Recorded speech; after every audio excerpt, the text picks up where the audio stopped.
money to a fund manager, he will charge some expenses from you. So that expense ratio has to be low. That's the second thing. Third thing is upside capture ratio. Now, what is this upside capture ratio? Let's say, what are we doing? We are trying to choose a fund which is better than the index. Now, let's say last year, if the index has increased by 10%, your fund needs to be more than that. So let's say your fund has increased by 15%. The upside capture ratio is 15 divided by 10 into 100. That is 150. So upside capture ratio is a term used to estimate how much of an overperformer your fund is during good times. King of good times. Is it the king of good times or not? During the bear market, how much better your fund has performed compared to the average. You obviously want to be better than the average, right? You don't want to be an average, you want to be better than average. So by how much are you better than the average? That is called upside capture ratio. So let's calculate how to do upside capture ratio now. So let's take that same fund, PGM India. Yeah, PGM India, mid-cap fund, direct upside capture ratio, Morningstar. This is the website, right? So if you type so much, take a screenshot here, guys. This is how you do the upside capture ratio. You can take a screenshot.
Risk and rating. To a fund manager, he will charge some expenses from you. So that expense ratio has.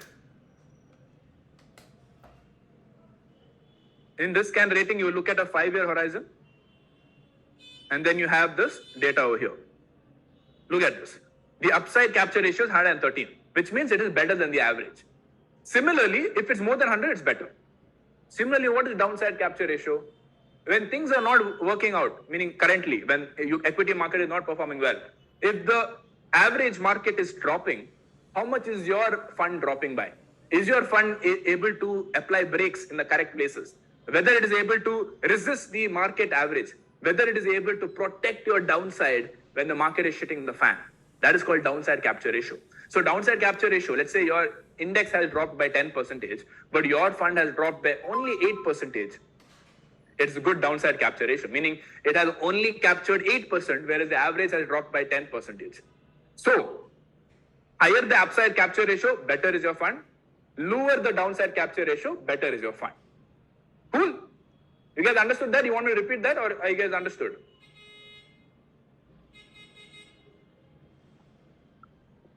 Okay. Upside capture ratio is when the overall market is performing well, how much is your fund performing by? If the overall market has increased by 10%, and if your fund has increased by 15%, what is the upside? Let's say if the overall market has increased by 10%, whereas your fund has increased by 12%, what is the upside capture ratio? Can somebody write the number? 120. Correct. If the overall market has reduced by 10%, whereas your fund has reduced by only 5% in that same time period, what is the downside capture ratio? 50. Correct. You guys understood, man. You guys are too smart. Perfect. So that covers till here. Next is assets under management. What is this? Assets under management is the total money that the fund has. If I give 100 rupees, you give 100 rupees, and all 2,500 people are here right now, by the way, and nobody has dropped since the beginning. I'm so happy. 2,500 people began almost 1 hour back, and not a single person has dropped. 2,500 people. Awesome. So let's say all 2,500 people invest 100 rupees each. How much is that? Around 25 lakhs. That's the AUM of this fund. Let's say I'm Sharan Hegade mutual fund. All of you give me 100 rupees. That becomes 25 lakhs. That is the AUM of the mutual fund. Now, most people might think, bigger the AUM, better the mutual fund. We all assume that, no, bigger the better, right? Who thinks bigger is always better? Oh yeah, fine, 2.5 lakhs. Fine bro, sorry, 2.5 lakhs. My bad. Who thinks bigger is always better? Yeah, guys will say bigger is not always better, but it's true also. Especially when it comes to mutual fund, bigger is not always better, and I'll tell you why. Let's say I am a mutual fund manager and you are a mutual fund manager. Assume yourself, whoever you are. Let's say I have to handle about 10,000 crores of AUM and you are handling 1,000 crores of AUM. Now, what are we supposed to do? Me and you, we are supposed to find good companies to invest in. Now, there is a rule which says by SEBI that you cannot invest in more than 10% of a company stock. Now, when me and you are investing our own chiller money, 1,000, 2,000 rupees or 1 lakh, it's not going to cause some big changes in the market of that company. But when me and you are handling thousands of crores, it's going to cause some big changes. We might, purchase 10% of a company as well because they have so much money. Now, let's say both of us identified a kick-ass company, company A, and both of us want to buy it. Now, who can buy more of this company, me or you? Because we are both restricted that we cannot own more than 10% of the company. So, who can deploy more capital, me or you? Who can deploy more capital in that company? You, man, not me. You can deploy because you have as a percentage of your money, I'm saying. Let's say that company's net worth is 100 crores. Okay. You can invest up to 10 crores, which is 1% of your company's money. I can invest only 10 crores, which is 0.1% of my company's money. So who was able to deploy more money? You, not me. So I have to identify, I was only able to put 0.1% of my money in this company. You were able to put 1% of your money in this company. So you are happy. I have to find 10 other companies like this. So I'll have to have a bigger team. So my expenses will increase. Maybe I might not even find 10 other companies. The chance of going wrong is also bigger. So as you can see, bigger is not always better. Sometimes it's good if you have a smaller AUM to handle. So when it comes to mid-cap funds and small-cap funds, the ideal AUM would be something from 1,000 crores to 10,000 crores. Now let me show you something. This will blow your mind. Let us go to this tool again. Let's reset all. Let's go to mid-cap funds, right? There are 71 results. Look at this. There are AUM until 63,000 crores. If I say I want minimum 1,000, and that's 53 results, and I want minimum 10,000, maximum 10,000, 39 results. So straight away, we have taken down half of the companies, half of the mutual funds. So this is one of the first steps when you filter mutual funds, where you don't want it to be too small also because it will be very new, and we don't want it to be too big also because of the reason that I just explained to you guys. Right? And last one is, what is the probability of your mutual fund getting more than 15% returns? Because let's be honest, we are investing in the stock market to get double-digit returns. And we want at least 15% returns, right? Of course, you want more than 15% returns at least. So what is the probability of you achieving that? That is also that is there in the same tool that we just discussed. Let me just hide this. It is there here. Remember this advisor coach which we are talking about? This was the average 5-year rolling returns. If you just scroll to the right, you will see these two data points. Greater than 15%, this is 15 to 20%, and this is 20%. So if you add this both, it's around 55%. So this mutual fund has a 55% probability of getting more than 15% returns. And it has a 1% probability of being negative. In those thousands of iterations, for every 5-year thousands of iterations, 1% of the time it got negative returns, and 55% of the time it got more than 15% returns. So that is the last thing you will look at when selecting equity mutual fund. Then you will take all of that data points, you put it in this equity mutual fund selector tool, you go to the mid-cap selector tool, you put that data, and it will rank it for you. So that is how you select equity mutual funds in the mid-cap and small-cap category. I hope that answers your question. Cool. Yeah, this part is awesome. Thank you, whoever said that. Who said that? Let me see. Who said that? Abhishek, yes. Awesome. Suraj, this part is awesome. Awesome. So mid cap also same process, small cap also same process, multi cap funds also same process. So that takes care of your equity. What you should not look at, don't look at last year's returns, which is what Economic Times and all these newspapers talk about. Last year, this mutual fund was the best fund. Invest in this. Who has invested in a mutual fund like that? Looking at last year's returns. Be honest. How many of you all have done this? By looking at last year's returns, you have invested? Yes, many of you guys. It's very common because these newspapers are doing this. They are probably paid by these mutual funds to put this advertisement, and you are investing in that. That's the worst way of investing. And then we are changing also every year. Every year, depending on the ranking, we're changing. Worst way of investing in equity. Next is company's name. Like I said, doesn't matter. NAV of the mutual fund doesn't matter. Friends portfolio doesn't matter. And most importantly, influencer recommendation doesn't matter. If you have seen my content on Instagram, I never ever promote a single mutual fund. I always teach you how to do it by yourself. I never take the name of a mutual fund because it might not be the right one for you. Maybe you feel like downside capture ratio is very important for you. And if the downside capture ratio is not good, you might not want to invest in that depending on your risk category. Depending on how much risk you want to take, you might not want to invest in that fund. Whereas me, I would want to invest in that fund.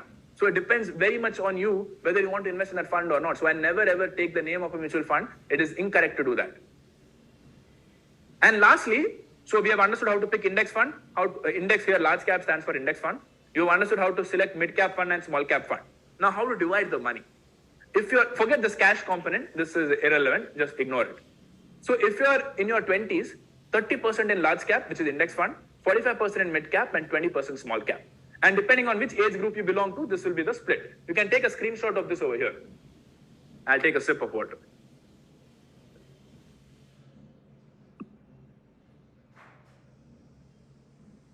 All right. You guys took a screenshot? Give me a thumbs up if you have taken a screenshot. Awesome. All right. Take fast, bro. What? No. One phone you have to take and take one screenshot you can't take. Fast to take. All right. Cool. Next. So have you learned something new so far, guys? Give me a yes if you have learned something new so far. Yes. Awesome. Awesome. All right. Thank you. Let's move forward. We have finished about 70% of this masterclass. There is some amazing stuff yet to come. Are you guys ready for that? Are you guys ready? Yes, let's go. All right. Now, guys, I want to ask you, I had promised you that you will get 3 tools at the end of this masterclass. Do you guys want it to be 4 tools? If you want it to be 4 tools, you have to do just one thing for me. Please, I'm sorry, I'm selfish, but please take a photo of me and put me on your stories and tag me. And if 100 of you guys tag me on your stories, I will make it 4 tools. So I'm going to check on Instagram right now. I'm going to give you a nice pose. Take a photo. You take a photo and then you have to put a story about me. And if 100 of you guys put, I will make it 4 tools. Yeah, per post 1,000. Let's see how many of you all have put. All right, so there's around 33. You guys need to make it 100, guys. 100. I want 100. 34. Not on Instagram. All right. Javed Iqbal, you made it 34. Let's see. Pose again. All right. Okay.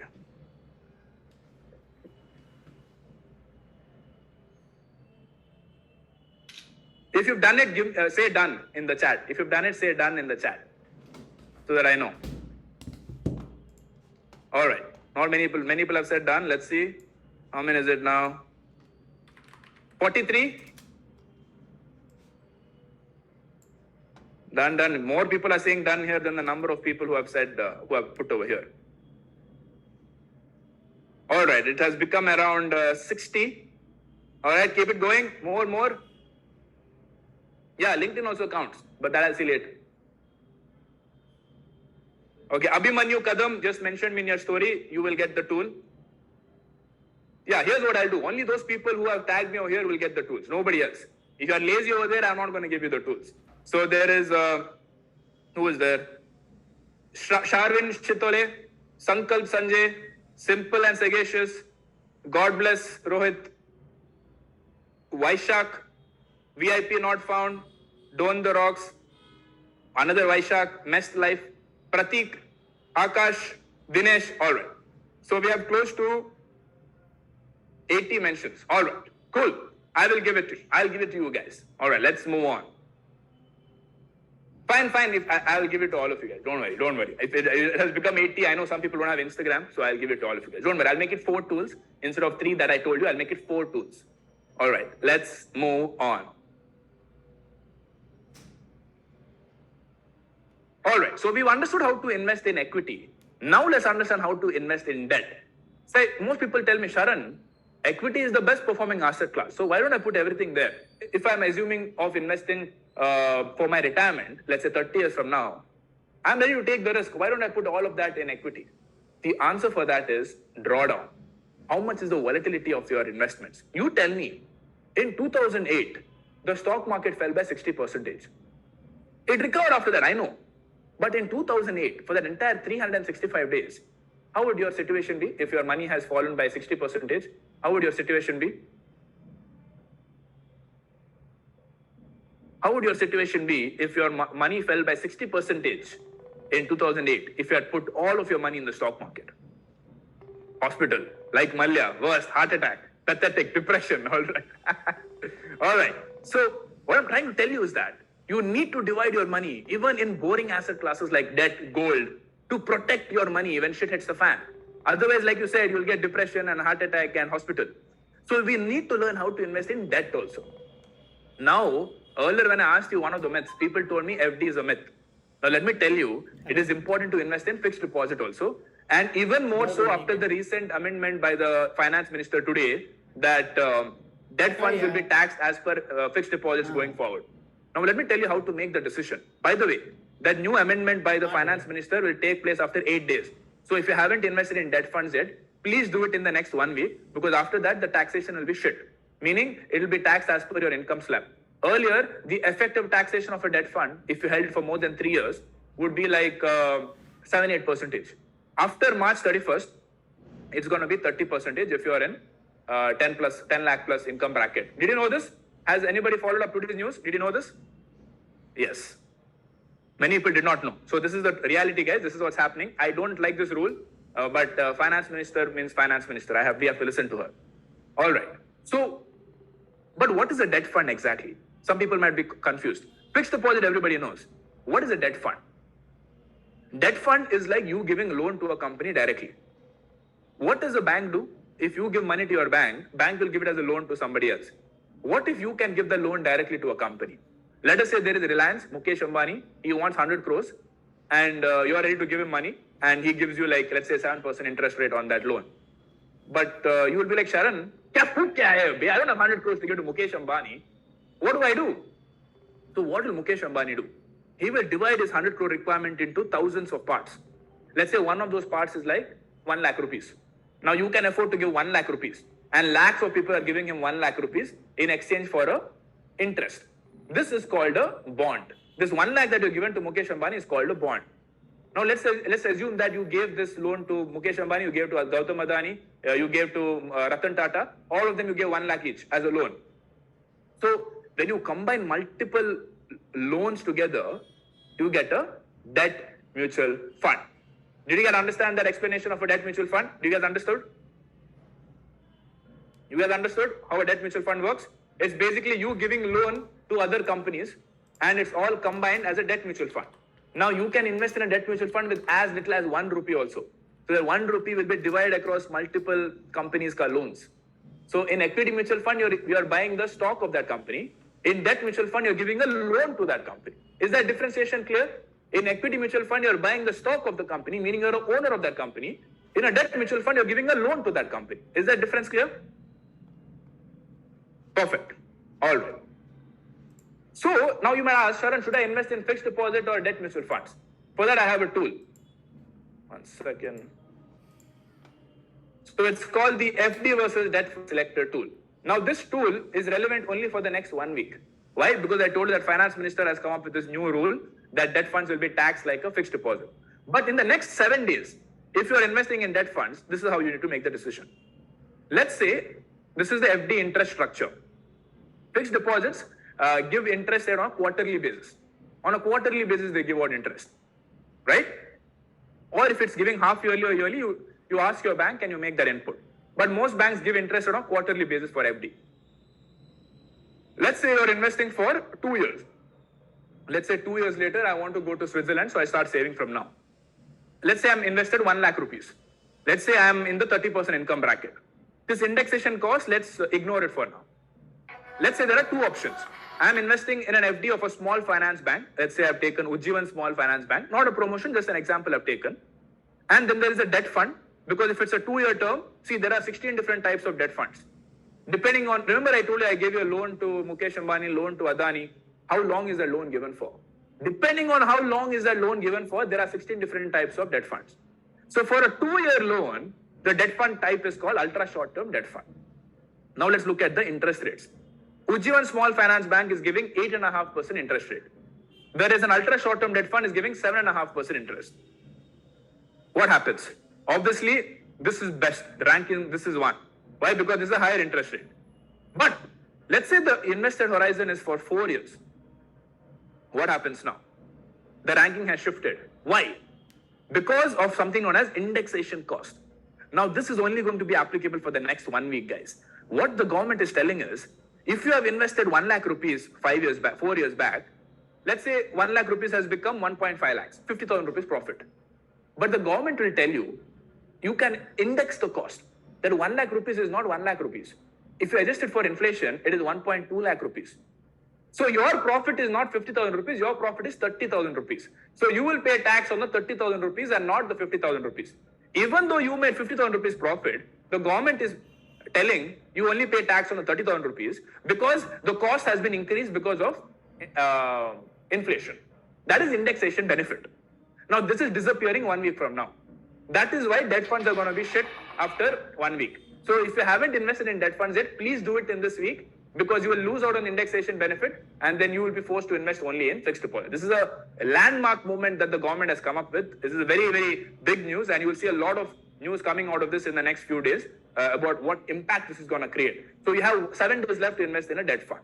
So that is how you pick whether you need to invest in a debt fund or a fixed deposit. All right. So when it comes to debt funds, I would say only invest in short-term debt funds. Like I told you, the length of the loan that you're giving the loan for, only make it as long as 3-4 years.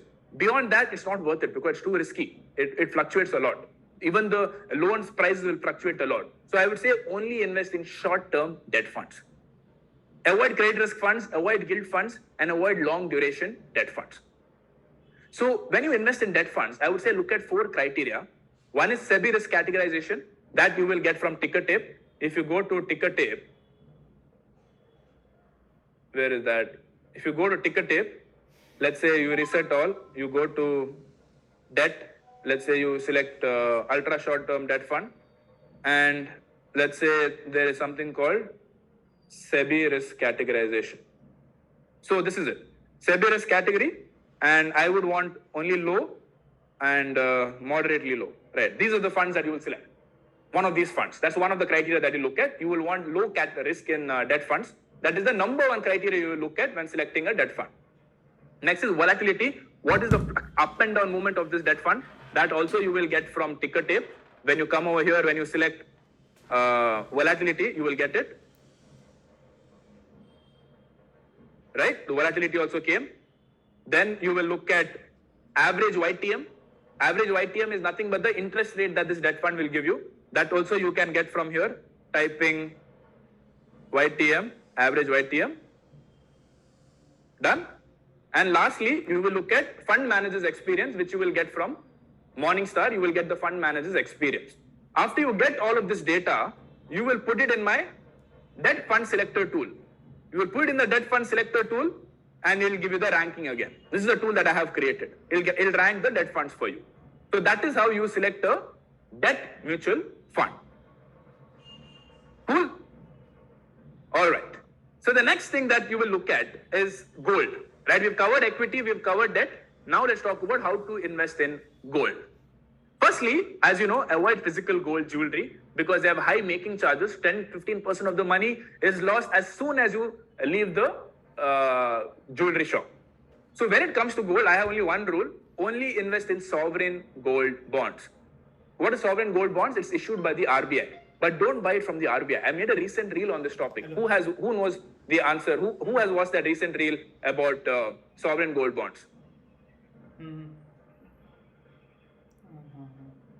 Buy it from the secondary market. What is secondary market?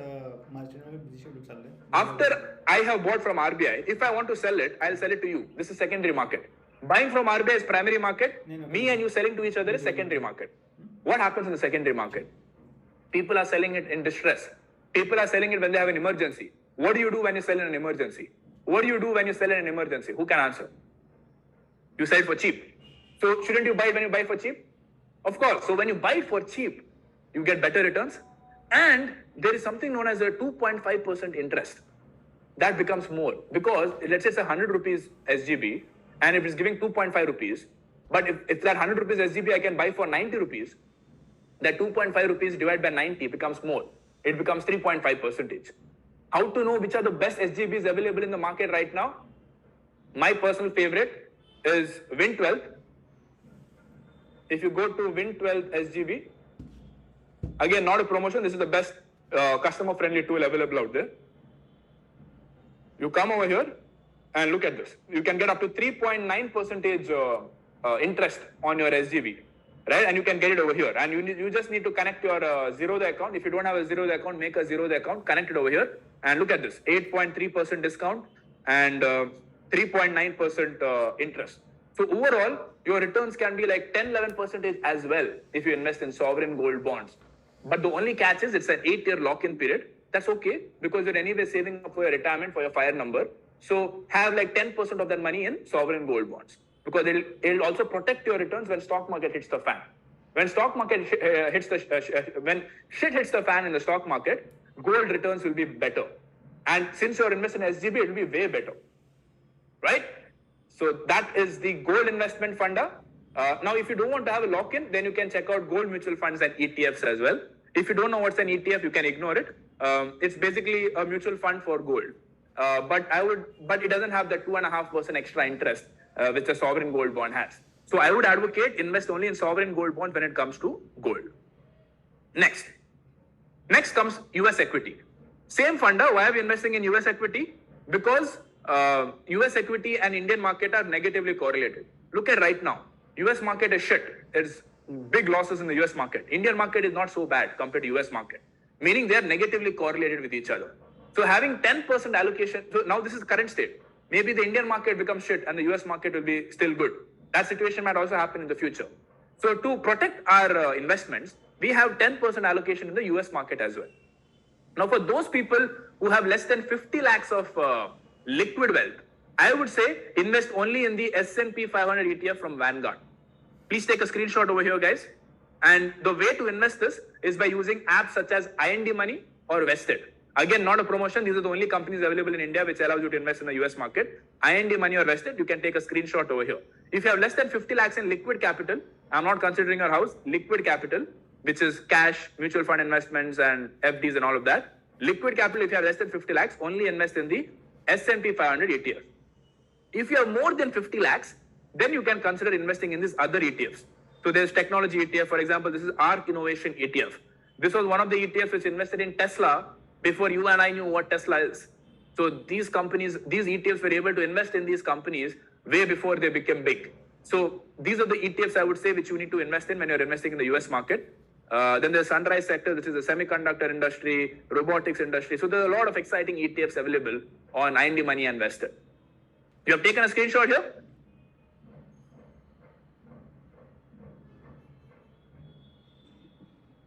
Awesome. Let's move on. So that takes care of the equity investment, debt investment, gold investment, and US equity investment. What is left is real estate. Now, when real estate, the best thing that you can do for real estate is to invest in, let me just stop sharing.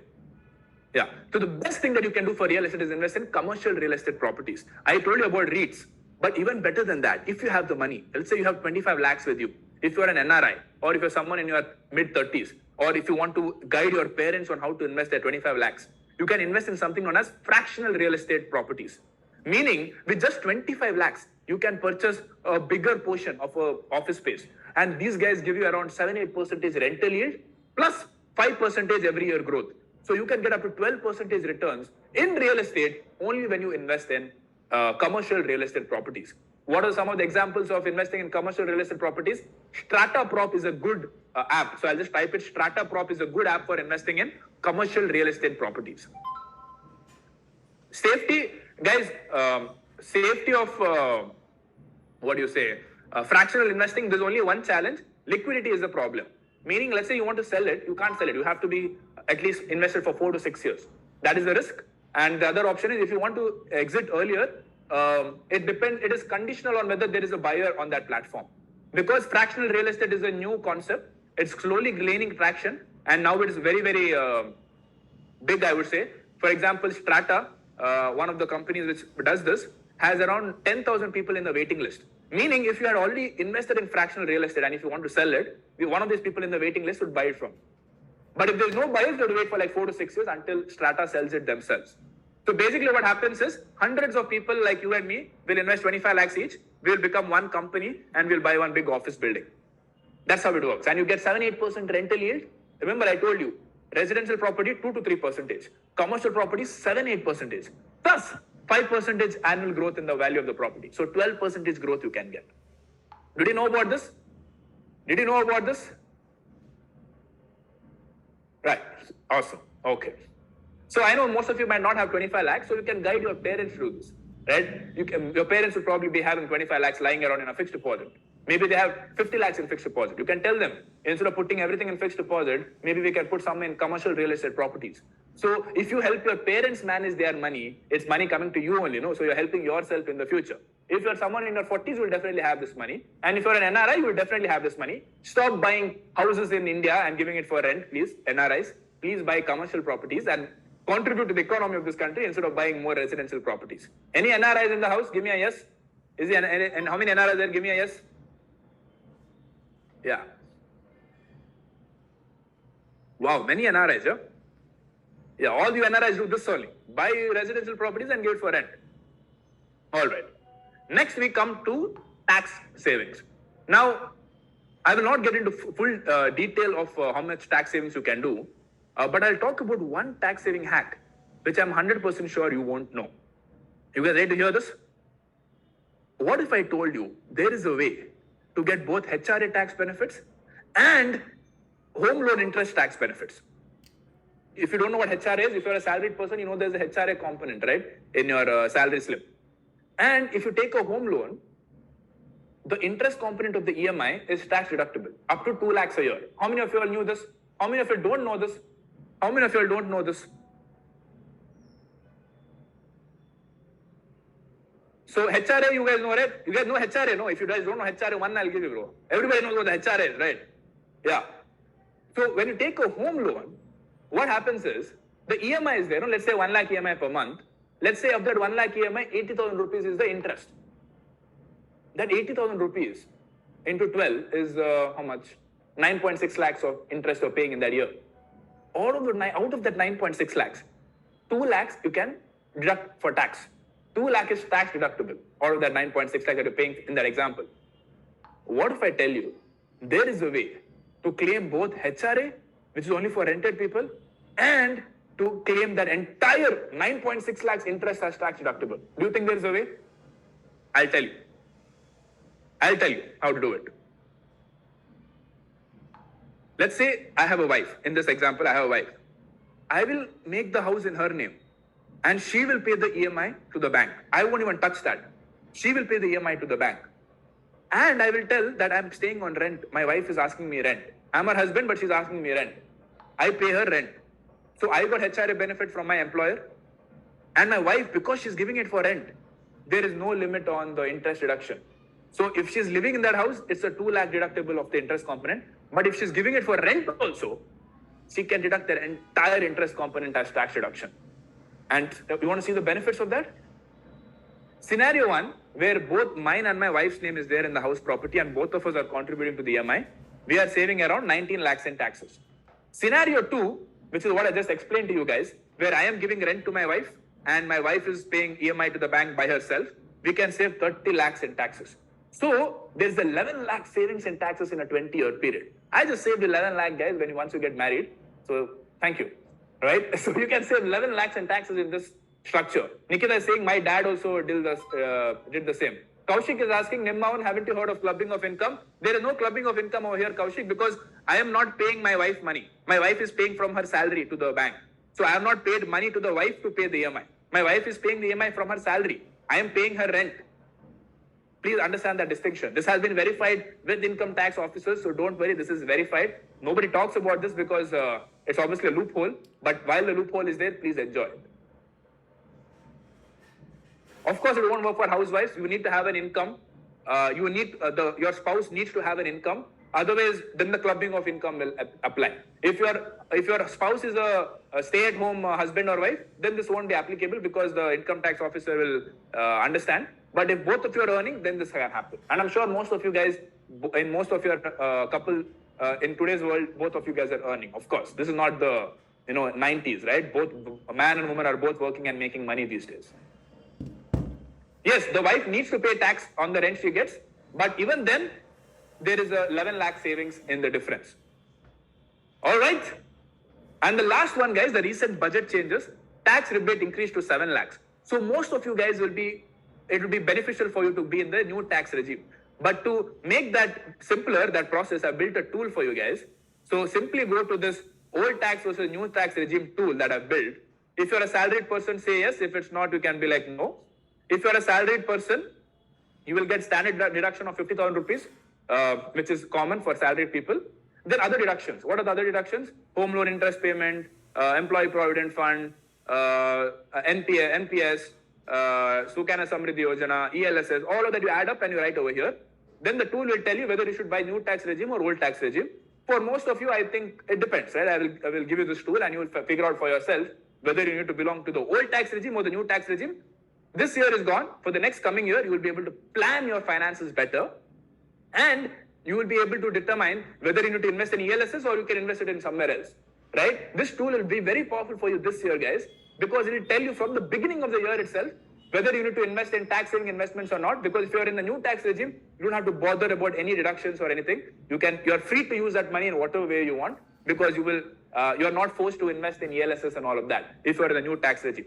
So this tool will help you figure that out for yourself, right? All right, guys, so did you learn something new today? We have come almost to the end. We're almost coming to the big announcement. But did you learn something new today, guys? Yes. Yeah,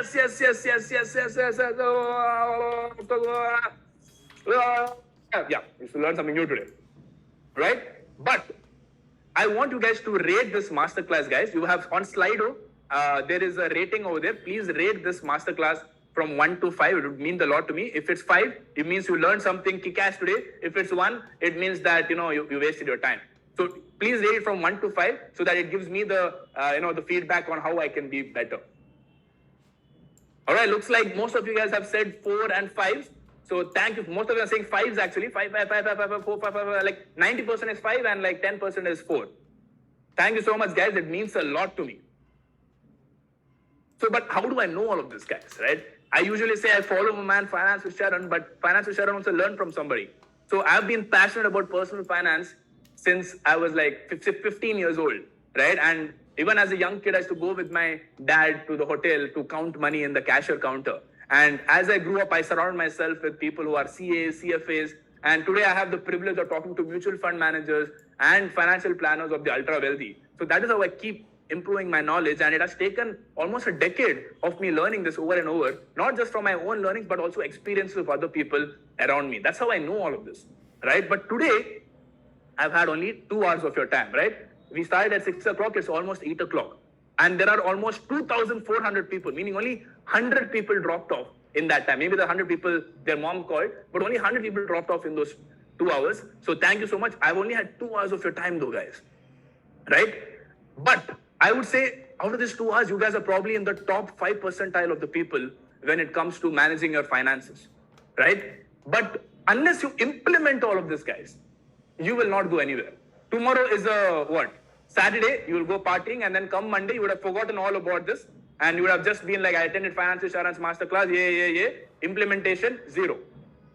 If you really want to be in the top 1% of the people when it comes to managing money, you will need to invest a little bit more time, right? See, like I told you, my mission by the time I die, hopefully by 80, is to have like 10 crore people financially independent by the time I die. That is my goal. I'm already rich. I've made a lot of money. I'm financially independent. Now the only kick in life for me is to make other people rich, right? That is my mission in life.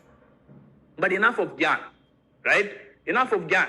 How do you implement all of this? Now, implementation, guys, requires a monumental shift. It's not about attending 2 hours with Sharan, take some screenshots, put it on Instagram, LinkedIn. I attended Financial Sharan's masterclass. Yeah. That is not enough. You need to make some real changes in your habits, right? And habits are very, very difficult to implement, right? How do you cause some monumental changes in your habits, right?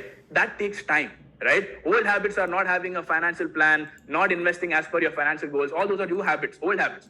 New habits are learning about new finance things every single day, how to allocate your money as per varying financial goals. All those are new habits, and that takes time. How much time? I'll tell you. The solution for that, the big announcement of today, guys, for you to be in the top 1% of people when it comes to managing finances, not just for yourself, but also for your family, right? The solution for that is the 1% club. Like I told you, I'm the founder and CEO of this place, of this company. And to put in simple words, it's like a wealth management education platform to completely transform your finances, not just from a theory point of view, but from a practical implementation point of view. So let's find out what does it have, right? Firstly, we have 10 jam-packed modules. Today, we had only 2 hours. The 1% club has 12 plus hours of financial planning lessons, right? Everything from the financial planning basics. There is financial planning intermediate. Remember that master financial planner tool I showed you guys, this one, this master financial planner tool, this is explained in depth. And this will be like a lifelong tool for you guys. Every single year, you'll be using this tool and allocating different money across various asset classes. So that is module 2. Module 3 is financial planning advanced. All these tools that I just showed you, the index fund mutual fund selector tool, equity mutual fund selector tool, debt mutual fund selector tool, all of that will be taught in depth in module 3. Module 4 is about health insurance planning, because life is not just about investing, it's also about having risk management in place. So we learn a lot of tips and tricks to how to purchase finance, how to purchase health insurance. Module 5 is about life insurance planning. Module 6 is about car insurance planning. And module 7, 8, and 9 is about tax planning. How to plan your taxes as a single person, and once you become a married person, how to plan your taxes, once you have kids, how to plan your taxes, and how to save taxes using your senior citizen parents. All of that will be covered. And last module is about stock market investing. I remember I told you that stock market, you can live your entire life without stock market investing. But for those of you who are interested, Sharan Udupa, who's another finance influencer, will be talking about stock market investing. So that is the first part of the 1% club.